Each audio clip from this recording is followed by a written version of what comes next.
अस्सलाम वालेकुम जी, मैं हूं अदील राजा। आप देख रहे हैं मेरा यूट्यूब चैनल। सबसे पहले तो आपने सब्सक्राइब ज़रूर करना है क्योंकि सब्सक्राइब करना बड़ा इंपॉर्टेंट है।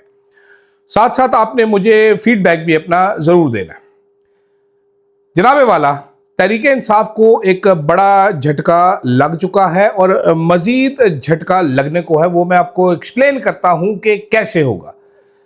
फिर बात करेंगे जज नुमा डाकू, डाकू नुमा जज। ये जस्टिस सलाउद्दीन पंवर साहब जो हैं, भंवर हैं कि पंवर हैं, इन्होंने आज या कल जो तकरीर फरमाई है बड़े गुस्से नाक किस्म की, उसका क्या मतलब निकाला जाए, उसका क्या मतलब है, वो क्या कहना चाह रहे हैं असल में। ये क्या इतने ही अपराइट हैं जितना कि नज़र आती हैं, या कि अब बेचारे दुखी हो चुके हैं? इस पर बात करेंगे। साथ साथ जनाबे वाला, बल्कि सबसे पहले बात इस पे कर लेते हैं, मेरा ख्याल है ज़रा ऑर्डर ही चेंज कर लेते हैं।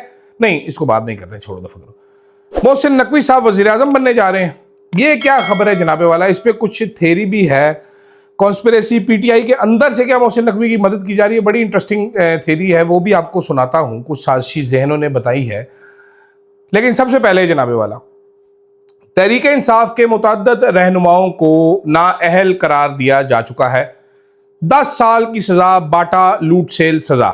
अच्छा, अब इंटरेस्टिंग चीज़ ये है कि ये सारी सज़ाएं मुझ जैसे कानून के जाहिल आदमी को भी मालूम है कि गलत है। मिसाल के तौर पे मुझे बड़ा कम कानून का इल्म है। मुझे ये मालूम है कि कोई पुलिस वाला बगैर किसी वजह के मुझे रोक के मेरी तलाशी नहीं ले सकता। कोई रोकता है, मुझे बड़ा गुस्सा चढ़ता है, मैं अक्सर बहस भी कर बैठता हूँ। लेकिन हमारी क्या औकात है, हम वी आर कीड़ास एंड मकोड़ास। तो जो मैंने पढ़ा, जो 10-10 साल की सज़ाएं दी गई हैं, मैंने फ़ैसले पढ़े, मैंने आपको भी पढ़ के सुनाया, मैंने रिसर्च की, उसके ऊपर मैंने मालूमात हासिल की, तो उस पर पता हमें यही चलता है जनाबे वाला कि ये सज़ाएं स्टैंड नहीं कर सकती किसी भी कोर्ट ऑफ लॉ में। जिस किस्म के मज़ाका खेज़ एविडेंसेस मैंने फैसलाबाद वाले के डायसेक्ट किए थे, वो आप सुनेंगे, आपका अपना हासा निकल जाएगा। ये जनाब उमर अयूब साहब को, जरताज गुल साहिबा, दो मेन जो करैक्टर्स हैं जिनको सज़ा वहाँ पर मिली है, शिबली फराज साहब को भी मिली है, काफ़ी सारों को मिली है सज़ा, तो खड़ी नहीं हो सकती। लेकिन तहरीक इंसाफ वालों के लिए मसला एक है। मसला क्या है? मसला ये है कि इन सब फैसलों की अपील होनी है लाहौर हाई कोर्ट में, जहाँ पर बैठी है मिस जस्टिस आलिया नीलम साहिबा, जिनके बारे में कहा जा रहा है कि वो हेलो अज़मा, हेलो मरीम के बाद हेलो आलिया हैं। तो वो क्या अपील के बाद ये केस कब लगेगा इनका? एक सवाल, पहला सवाल ये है। दूसरा सवाल ये है कि ये अपील कितने अरसे में निपटाई जाएगी? क्या ये इमरान खान की अपील कितना 8-10 महीने तो नहीं लगेंगे? अब आप सोच रहे होंगे मैं क्यों सवाल करूं। मैं सवाल इसलिए ये उठा रहा हूं कि तहरीक इंसाफ के जितने भी रहनुमा कन्विक्ट हुए हैं, वो अगर अपील करेंगे तो अदालत उनकी अपील रिजेक्ट कर देगी, इस बेसिस पर कि अब ये मुजरिम है, पहले इनको कोर्ट ऑफ लॉ के सामने सरेंडर करना पड़ेगा। सरेंडर करने का मतलब ये है कि ये गिरफ्तार होंगे।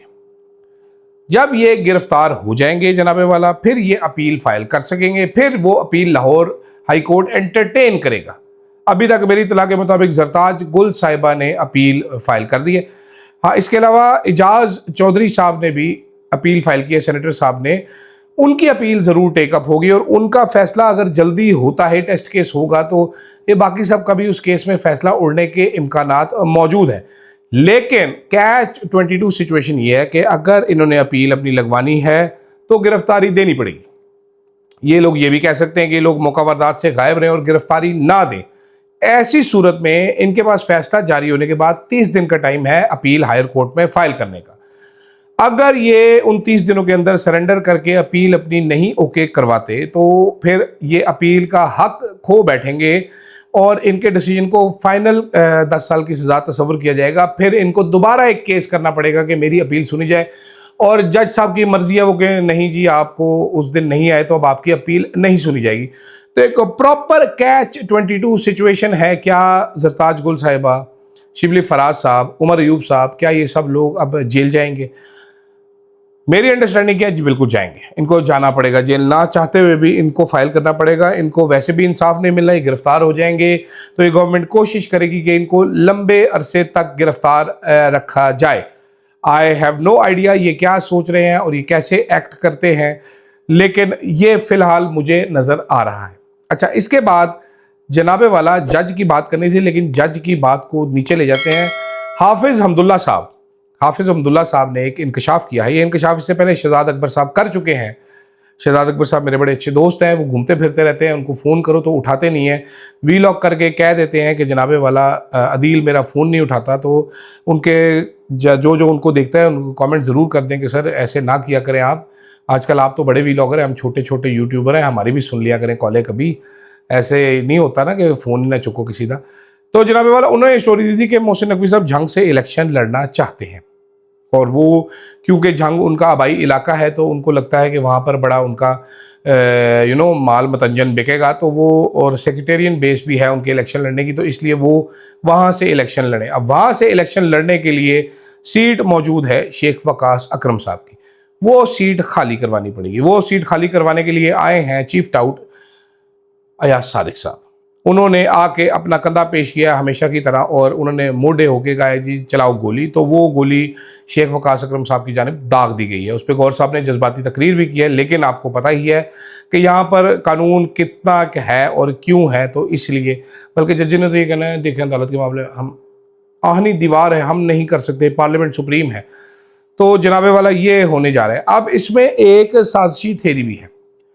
एक साजिशी थेरी क्या है, एक साहब मुझे कहते हैं कि जनाबे वाला बेसिकली ये शेख वकास अकरम साहब का आइडिया है, अली अमीन गंडापुर साहब का आइडिया है, जो उन्होंने मोहसिन नकवी को डाला है कि 2.5 साल बाद बिलावल ने जो वज़ीर आज़म बनना है, काम तो सारा तू कर रहा है, बंदा तो असल में तू है, सुपर प्राइम मिनिस्टर तो तू है, तो असल प्राइम मिनिस्टर क्यों नहीं बनता ब्रो? उसने कहा मैं कैसे बन जाऊँ, मैं तो सेनेटर हूँ। उसने कहा ना छठ सेनेट, आ जाए अच्छे वकास की सीट से इलेक्शन लड़। ये अब थ्योरी मैं बता रहा हूँ आपको। और उन्होंने कहा जी वो शेख वकास की सीट निकलवाते हैं, ऐसा दिखाते हैं कि जिसमें लगे कि हमारे साथ बड़ा जुल्म हो रहा है, हमारी भी रह जाए, और शेख तुझे सपोर्ट करेगा, इस हल्के में तू जीत जाएगा, शिया पॉपुलेशन तुझे वोट देगी, सुनियों के वोट भी तुझे दिलवाएंगे। ये एक थ्योरी है जनाबे वाला, मुझे नहीं पता ये सच है कि गलत है, मैं मानने से विश्वास करता इस थ्योरी पे मुझे यकीन नहीं है। जैसे कि हाफिज़ अब्दुल्ला साहब की थ्योरी है कि शेख वकास अकरम को जंग से इलेक्शन लड़वाया जाएगा, उसके बाद लाइन में लग के बिलावल भुट्टो जरदारी, नवाज शरीफ और शहबाज शरीफ मोहसिन नकवी को वोट डालेंगे, उनके हाथ चूमेंगे और उनको वज़ीर आज़म बनाएंगे। अब मैं ये मानने से इनकारी हूँ 210%, 215%, इवन 220%। भाई आप ये सियासी लोग हैं, ख़ानदानी पार्टियां हैं, ये क्यों मोहसिन नकवी को, कोई एक लॉजिक मुझे समझ नहीं आती कि ये मोहसिन नकवी को क्यों वोट देंगे, उसको क्यों प्राइम मिनिस्टर बनाएंगे, कौन है मोहसिन नकवी? तो आप लोग कमेंट्स में मुझे ज़रूर बताइएगा कि आपको क्या लगता है, आपकी क्या फीलिंग है इस बारे में, आपके क्या विचार हैं इस बारे में कि क्या ऐसा हो सकता है, क्या ये थ्योरियाँ ठीक है या गलत है।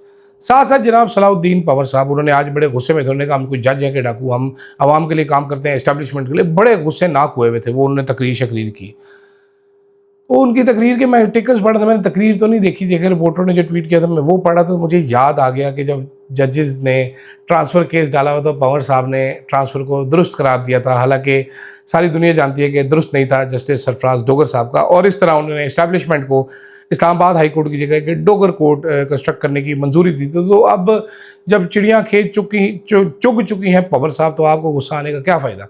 वो मशहूर मुहावरा है, अरशद साहब ने एक दफ़ा, मुझे भी एक बंदे पे बड़ा गुस्सा चढ़ा था, उन्होंने मुझे बताया था कि जनाब लड़ाई के बाद जो मुक्का याद है वो फिर अपने ही मुंह पे मार लेना चाहिए। खैर दूसरी खबर ये है कि जनाब Yahya Afridi chief justice of Pakistan, जो कि सुप्रीम जूरिस्ट हैं पाकिस्तान के, वो आज पहुंच गए अस्पताल में अपनी आंखें चेक कराने।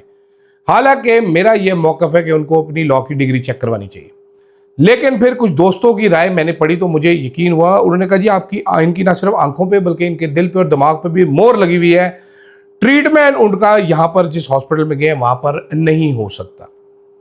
तो वैसे भी जो आंखें इंसाफ देने के काबिल नहीं है, जो पढ़ नहीं सकती किसी मजलूम की दरख्वास्त, जो अपनी आंखों के सामने इतना जुल्म होता हुआ नहीं देख सकती, उनको ठीक करा के जज साहब आपने क्या कर लेना है? मतलब वाई यू डू दिस पूजा, क्या फ़ायदा आपको? आपने कौन सा इंसाफ कर लेना है जी? उन आंखों से काम लेके आपने कौन सा किसी मजलूम की फरियाद पढ़ लेनी? ज़रूर बताइएगा ये मुझे। कभी आपको ज़िंदगी में मौका मिलेगा, कभी हमें भी मौका मिलेगा आपसे सामने बैठा के सवाल पूछने का। सवालात हम ज़रूर पूछेंगे आपसे, उस टाइम आपके पास जवाब नहीं होगा।